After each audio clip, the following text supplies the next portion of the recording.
तो नमस्कार साथियों, स्वागत है एक शानदार वीडियो में। जैसा आप सभी को पता है, हम लगातार यूपीएससी के इंटरव्यू को कवर कर रहे हैं। सर अभी इंटरव्यू देख रहे हैं, सर के पूरे स्ट्रगल लाइफ के बारे में पूछेंगे और साथ ही साथ इंटरव्यू के रिव्यू के बारे में पूछेंगे, उनका इंटरव्यू का एक्सपीरियंस कैसा रहा। तो सर पहले बहुत बहुत स्वागत है हमारी वीडियो में। Thank you very much. और सर थोड़ा अपने बारे में बताइए, अपना एजुकेशन बैकग्राउंड कहाँ से है। और मेरा नाम हिमांशु भास्कर है, मैं पटना से हूँ, बिहार। एंड मैंने इलेक्ट्रॉनिक्स एंड कम्युनिकेशन इंजीनियरिंग की है एनआईटी सूरत से। एंड उसके बाद से तो मैं प्रिपेयर कर रहा हूँ। ये मेरा दूसरा अटेम्प्ट था और पहला इंटरव्यू। सर बात करें आपके ऑप्शन को लेकर, तो आपका ऑप्शन क्या था? मैथ। जैसे आप यूपीएससी गेट से और यूपीएससी हॉल तक जाते हैं, तो सबसे पहले आपसे कौन से क्वेश्चन से शुरुआत होती है? क्या क्वेश्चन आपसे पूछे गए आज पहला तो मुझसे सूरत के बारे में पूछा गया था। ज़्यादा तो याद नहीं, पर सूरत के बारे में पहले कि सूरत के बारे में ही था कुछ, मुझे सवाल याद नहीं आया। जैसा कोई आप कोई क्वेश्चन रिकॉल कर पा रहे हैं, कोई सिचुएशन बेस्ड क्वेश्चन आपसे पूछा गया हो, तो किस टाइप के थे? थोड़ा अगर रिवील करना चाहें। एक सवाल था कि पटना का कैसे सुधार करेंगे, शायद उससे रिलेटेड था कुछ। और ऐसा कोई सिचुएशन? हाँ, मतलब वही एक क्वेश्चन था कि आपको पटना का अगर डीएम मतलब पटना का अगर एडमिनिस्ट्रेटर बनाया जाए तो आप वहाँ पे क्या क्या करना चाहेंगे। ओके, ठीक सर। सर बात करें, जैसे आप बता रहे हैं आपने इंजीनियरिंग की है, तो आप इंजीनियरिंग करके एक अच्छा खासा पैकेज ले सकते थे, लेकिन आपने यूपीएससी की तरफ स्विच क्यों किया था? क्या रीज़न? यार यूपीएससी एक प्रेस्टीजियस सर्विसेज है, सिविल सर्विसेज, और यहाँ पर जो चैलेंजिंग एनवायरनमेंट है, जो सीखने का मौका है और जो एक्सपीरियंस है, वो शायद कहीं और नहीं मिलेगा। डाइवर्सिटी ऑफ जॉब बहुत ज़्यादा है और वहाँ पे मुझे डाइवर्सिटी नहीं मिलती कभी इसलिए। और आई थिंक जिस समाज से हम आते हैं वो एक बहुत बड़ा कंट्रीब्यूटिंग फैक्टर है। तो ये सब कारण थे जिस वजह से मेरा आया। अच्छा, ये भी एक क्वेश्चन हो सकता है कि आप बिहार से बिलोंग करते हैं, तो बिहार तो स्पेशली आईएएस आईपीएस का ही गढ़ माना जाता है, एक वो भी रीजन हो सकता है इसमें क्या? हाँ, वही जिस समाज से मैं आता हूँ वही कंट्रीब्यूटिंग फैक्टर है उसका। ओके सर, बात करूँ आपकी यूपीएससी की जर्नी के बारे में, तो यूपीएससी जर्नी कब से स्टार्ट हुई और कैसे स्टार्ट किया? और मैं फाइनल ईयर में था। आई थिंक कॉलेज खत्म होने के 1-2 महीने पहले ही मैंने स्टार्ट किया था और 1 साल तैयारी की, फिर अटेम्प्ट दिया। तो उस बार तो मेरा प्रीलिम्स नहीं हुआ और उसके बाद दूसरी बार दिया अटेम्प्ट, तो अभी प्रीलिम्स से यहाँ तक पहुँच गया। ओके, बहुत बहुत बधाई सर आपको। तो सर क्या आपने कोचिंग ज्वाइन की या फिर सेल्फ स्टडी की इसके साथ साथ? यार मैंने सेल्फ स्टडी की थी, बट मैंने कोचिंग के सपोर्ट लिए थे, कुछ नोट्स वगैरह खरीदे थे मैंने। बट तैयारी मेरी जो है सेल्फ स्टडी में रही है। तैयारी आपकी टोटल कह सकते हैं सेल्फ स्टडी। कोई आपका कोई ऑनलाइन सोर्स था, जैसे लाइक यूट्यूब, टेलीग्राम या फिर चैट जीपीटी वगैरह? चैट जीपीटी से कभी कभी मैं रेफर करता था। यूट्यूब से जो टॉपिक्स नहीं आते वो यूट्यूब से पढ़ लेता था। और ऑनलाइन जो कोचिंग के कंटेंट है वो सब मैंने बहुत पढ़े हैं। जो उनके करंट अफेयर्स कंपाइलेशन है वो सब पढ़े मैंने एक कोचिंग के नोट्स मंगाए थे, उस नोट से पढ़ाई की है। तो वो सब मेरा कोचिंग का सपोर्ट था। ऑप्शनली मैंने कोचिंग के नोट से ही पढ़ाई की है। Very good sir. तो सर बात करें आपकी प्रीलिम्स की स्ट्रेटजी को लेकर, तो आपकी प्रीलिम्स की स्ट्रेटजी किस तरीके से आपने स्पेशल प्रीलिम्स को टारगेट किया या फिर दोनों को इंक्लूड करके चलते हैं? यार मैं स्टार्टिंग से टारगेट मेंस की थी। प्रीलिम्स की मैं 3-4 महीने पहले तैयारी स्टार्ट करता था। और पहली बार जब मेरा प्रीलिम्स हुआ तो वहाँ से जो लेसन लिए मैंने वो दूसरी बार मैंने जो है इनकॉर्पोरेट किया।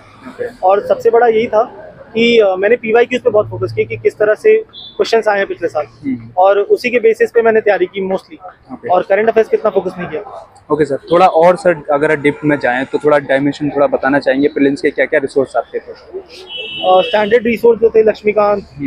इकोनॉमी के लिए मैं विवेक सिंह की किताब पढ़ता था, विवेक सिंह सर।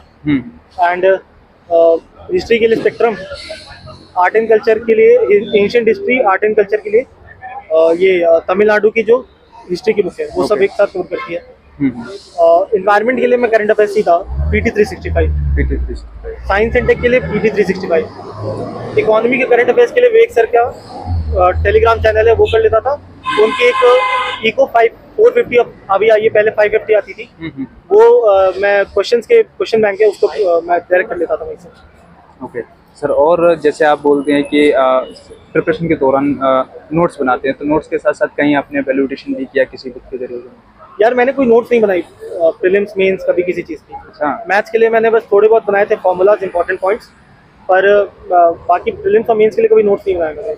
पर मैं एक फैक्ट शीट बना लेता था हमेशा एग्जाम के पहले रखने के लिए।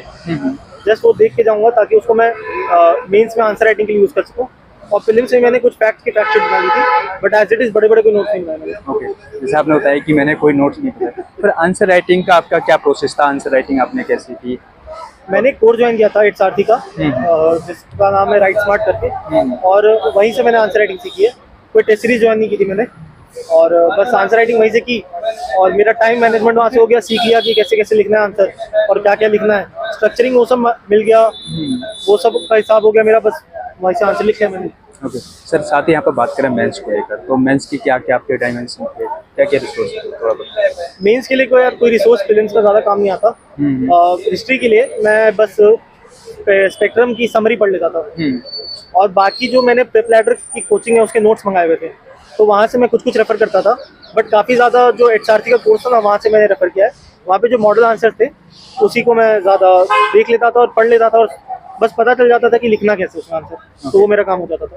इसके साथ बात करें यहाँ पे एससे को लेकर, तो आप देखेंगे एससे काफ़ी सालों से काफ़ी क्रिटिकल होता जा रहा है, तो एससे को आपने कैसे डिज़ाइन किया और जो कोटेशन होती है वो कहाँ से आपने एडिशन? कोर्स के लिए तो मैंने एक लिस्ट बना ली थी, ऐसी फैक्ट शीट बना ली थी, तो कोर्स में वहाँ से रट लेता था। और उसके अलावा एक्चुअली ऐसे का ना स्ट्रक्चरिंग बहुत इंपॉर्टेंट होता है। अभी तो मेरे मार्क्स आएंगे तब पता चलेगा कि मेरे ऐसे में कितने नंबर है, लेकिन मेरे हिसाब से स्ट्रक्चरिंग बहुत मायने रखती है। उसको जीएस की तरह नहीं बनाना चाहिए। ऐसे को मैं कभी ऐसे लिखकर पहले उसको चैट जीपीटी से भी कभी कभी रेफर कराता था।